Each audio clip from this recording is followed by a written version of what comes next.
Hello guys, welcome to stories by Shobhana. പുതിയൊരു കഥയിലേക്ക് എല്ലാവർക്കും സ്വാഗതം. കഥ തുടങ്ങുന്നതിനു മുമ്പേ ഞാൻ ഒരു കാര്യം പറഞ്ഞോട്ടെ. നമ്മുടെ ചാനൽ മുൻപോട്ടു പോകാൻ നിങ്ങളുടെ എല്ലാവരുടെയും സഹകരണം അത്യാവശ്യമാണ്. എല്ലാരും നമ്മുടെ ചാനൽ പരമാവധി സപ്പോർട്ട് ചെയ്യുക. എല്ലാ കഥകളും കേൾക്കുക, ലൈക്ക് ചെയ്യുക, നിങ്ങളുടെ അഭിപ്രായങ്ങൾ കമന്റ് ചെയ്യുക. കൂടാതെ നമ്മുടെ ചാനൽ സബ്സ്ക്രൈബ് കൂടി ചെയ്യുക. ഇനി നമുക്ക് കഥയിലേക്ക് കടക്കാം. എന്റെ പേര് പ്രിൻസി. എന്റെ അനുഭവ കഥയാണ് ഞാൻ ഇവിടെ എഴുതുന്നത്. വായനക്കാർക്കിത് വെറുമൊരു കഥയായി തോന്നാം, പക്ഷേ ഇതെന്റെ ജീവിതത്തിൽ സംഭവിച്ച കാര്യമാണ്. ഈ കഥ വായിച്ച ശേഷം നിങ്ങളുടെ അഭിപ്രായങ്ങൾ രേഖപ്പെടുത്തണം. അങ്ങനെയായാൽ ഞാൻ എന്റെ യഥാർത്ഥ അനുഭവങ്ങൾ തുടർന്നും ഇവിടെ എഴുതുന്നതാണ്. ഇനി എന്റെ അനുഭവ കഥയിലേക്ക് കടക്കട്ടെ. എനിക്കിപ്പോൾ 29 വയസ്സുണ്ട്. കല്യാണം കഴിഞ്ഞിട്ടിപ്പോൾ 4 വർഷമായി. ഇതുവരെ കുട്ടികളായില്ല. ഭർത്താവ് വിദേശത്താണ്. 4 മാസത്തിനു മുൻപ് ലീവിനു വന്നിട്ടുണ്ടായിരുന്നു. 1 മാസം മുൻപ് തിരിച്ചു പോയി. അപ്പോൾ നിങ്ങൾ കരുതും ഭർത്താവിനിക്ക് പണിതന്നിട്ടു പോയതായിരിക്കുമെന്ന്. പക്ഷേ അങ്ങനെയല്ല കാര്യങ്ങൾ. എന്റെ വയറ്റിൽ വളരുന്നത് അയാളുടെ കുട്ടിയല്ല, എന്നാൽ ഭർത്താവിനറിയാം എല്ലാ കാര്യങ്ങളും. അക്കാര്യങ്ങളാണ് ഞാനിവിടെ പറയുവാൻ പോകുന്നത്. കല്യാണം കഴിച്ചു നാളുകൾ കഴിഞ്ഞിട്ടും കുട്ടികളുണ്ടാകാഞ്ഞതിനാൽ ഞങ്ങൾ ഇരുവർക്കും വലിയ നിരാശയായിരുന്നു.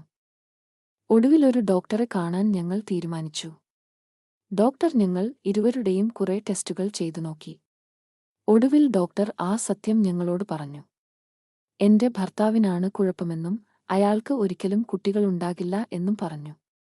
ഞങ്ങൾക്ക് വലിയ ഷോക്കായി പോയി ആ ഡോക്ടറുടെ വാക്കുകൾ.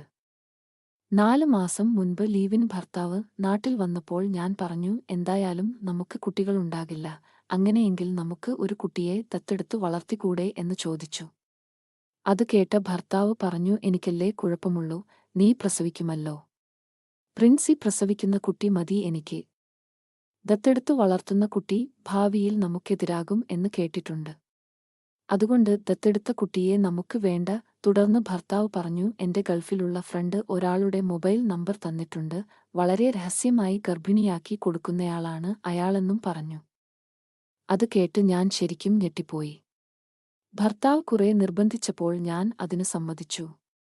എന്റെ സ്ഥലത്തിനടുത്തുള്ള ടൗണിലാണ് അയാളുടെ വീടെന്നും പറഞ്ഞു. എന്റെയും അയാളുടെയും സ്ഥലം പറയാൻ കുറച്ചു ബുദ്ധിമുട്ടുണ്ട്, അതിനാൽ സ്ഥലങ്ങൾ പറയുന്നില്ല.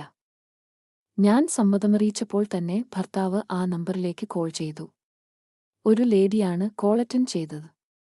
ഭർത്താവ് കാര്യങ്ങൾ പറഞ്ഞപ്പോൾ ആ ലേഡി പറഞ്ഞു, അവരുടെ പേര് ജിനി എന്നാണെന്നും അവരുടെ ഭർത്താവ് അജി എന്നു പേരുള്ള ആളാണ് ഗർഭിണിയാക്കി കൊടുക്കുന്നത് എന്നും പറഞ്ഞു. അവരുടെ പേയ്മെന്റ് 10,000 രൂപയാണെന്നും പറഞ്ഞു.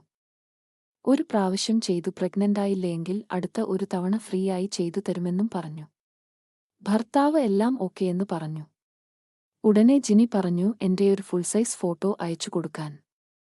ഭർത്താവ് ഉടനെ എന്റെ ഫുൾ സൈസ് ഫോട്ടോ അവർക്കയച്ചു കൊടുത്തു. അത് കണ്ടയുടനെ ജിനി ഓക്കെ പറഞ്ഞു.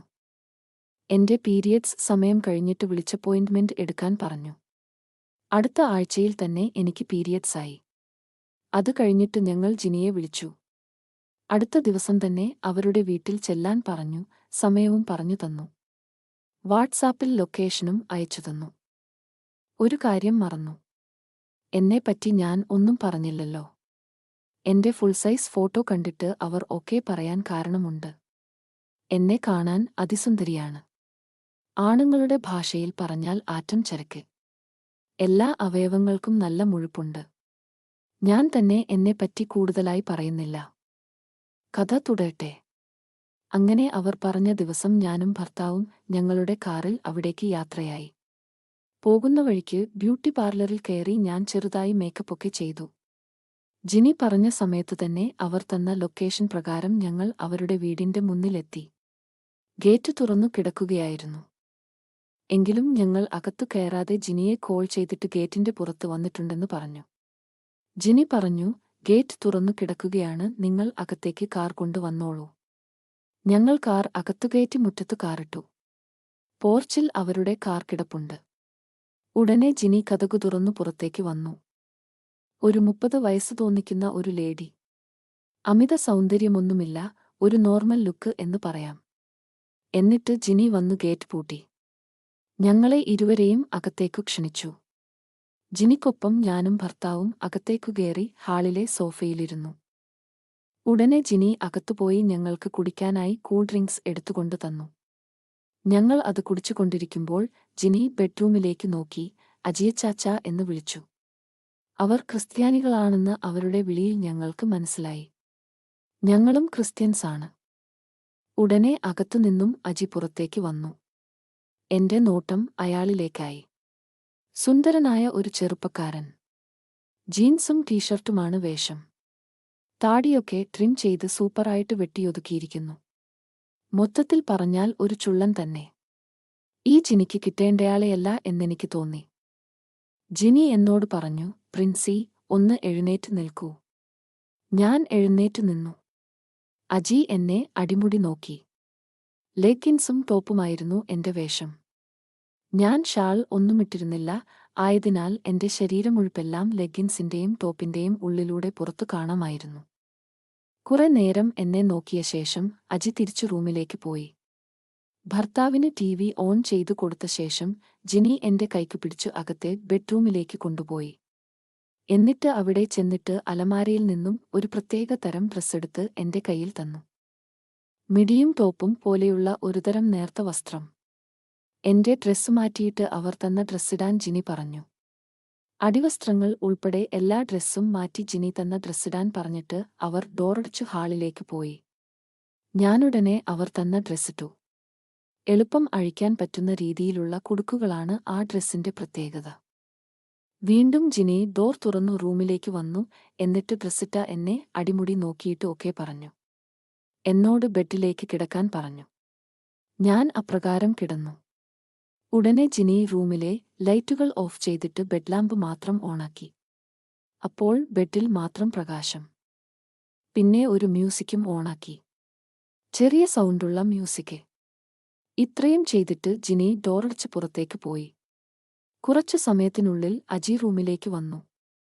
അജി ഇപ്പോൾ ഒരു ബർമുഡയും ടീഷർട്ടുമായിരുന്നു.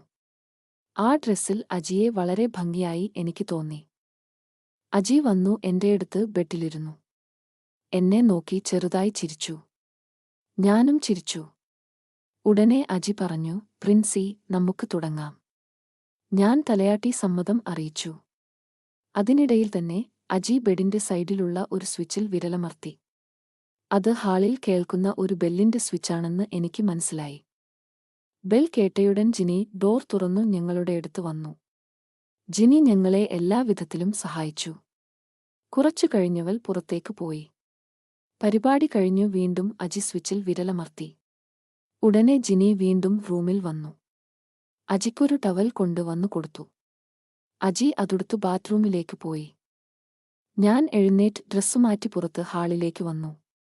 ഭർത്താവ് അപ്പോഴും TV കാണുകയാണ്. ഉടനെ ജിനിയും അവിടെ വന്നു. ഭർത്താവ് ഫുൾ പേയ്മെന്റും ക്യാഷായി ജിനിയുടെ കയ്യിൽ കൊടുത്തു. ഞങ്ങൾ യാത്ര പറഞ്ഞു വീട്ടിലേക്ക് പോയി. ഇപ്പോൾ ഞാൻ 4 മാസം പ്രഗ്നന്റാണ്. അജിയുടെ കുഞ്ഞ് എന്റെ വയറ്റിൽ വളർന്നു വരുന്നു. ഈ കഥ ഇവിടെ തൽക്കാലം അവസാനിക്കുന്നു. ഇതിന്റെ തുടർഭാഗമോ അല്ലെങ്കിൽ പുതിയൊരു കഥയുമായോ ഞാൻ വീണ്ടും വരാം. ഈ കഥ നിങ്ങൾക്കു ഇഷ്ടപ്പെട്ടെങ്കിൽ ലൈക്ക് ചെയ്യുക, കൂടാതെ നിങ്ങളുടെ കൂട്ടുകാർക്കു ഷെയർ കൂടി ചെയ്യുക. ഇതുപോലുള്ള കഥകൾ വീണ്ടും കേൾക്കാൻ നമ്മുടെ ചാനൽ സബ്സ്ക്രൈബ് ചെയ്യാൻ മറക്കല്ലേ. പുതിയൊരു കഥയുമായി നമുക്ക് ഉടനെ കാണാം.